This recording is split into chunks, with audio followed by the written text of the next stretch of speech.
문재인 대통령이 조국 법무장관은 수사 중인 검찰을 향해 입장을 밝혔습니다. 검찰은 국민을 상대로 공권력을 직접적으로 행사하는 기관이므로 엄정하면서도 인권을 존중하는 절제된 검찰권의 행사가 무엇보다 중요합니다. 인권 존중이란 표현은 조 장관에 대한 검찰 수사가 과도하다는 인식이 반영된 것으로 보입니다. 청와대 관계자는 조 장관의 자택 압수수색 때문에 인권 존중이란 표현이 사용됐느냐는 질문에 알아서 해석해달라고 답했습니다. 검찰이 아무런 간섭을 받지 않고 전 검찰력을 기울이다시피 엄정하게 수사하고 있는데도 검찰개혁을 요구하는 목소리가 높아지고 있는 현실을 검찰은 성찰해 주시기 바랍니다. 문 대통령은 검찰개혁 여론을 언급했습니다. 공수처 설치 등 제도적 개혁뿐 아니다. 수사 발행되게 기록도 함께 이루어져야 한다고 말했습니다. 검찰 수사가 진행되는 단계에서 조 장관을 경주하진 않겠다는 뜻도 밝혔습니다. 사실관계 규명이나 조국 장관이 책임져야 할 일이 있는지 여부도 검찰의 수사 등 사법 절차에 의해 가려질 것입니다. 조 장관을 교체하기 위해선 사법 절차가 마무리돼야 한다는 입장으로 해석됩니다. 검찰의 판단이 아닌 법원이 최종 판결까지 기다려야 한다는 의중으로 풀이됩니다.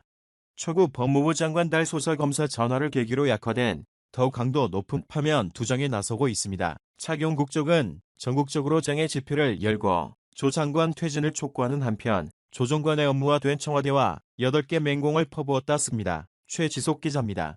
수도권을 제외한 전국 곳곳에서 조국 장관 파면 촉구 집회를 연 한국, 황교안 대표는 들고 나경원 원내대표는 창원 등 지도부를 비롯한 한국 등 의원들은 갑재 집회에서 조정범 퇴진에 목소리로 받습니다. 도국이 하는 짓을 보니까 도저히 참을 수가 없어서 제가 삭발을 했습니다. 여러분, 장관 자격 없습니다.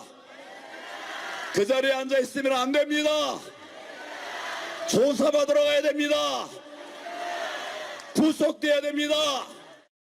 범법자 조국 하도 많아서 다 죄를 나열할 수도 없습니다. 압수수색하는 검사에게 장관이다라고 전화한 걸 탁 들켜버렸습니다. 여러분, 이거 있을 수 있는 일입니까?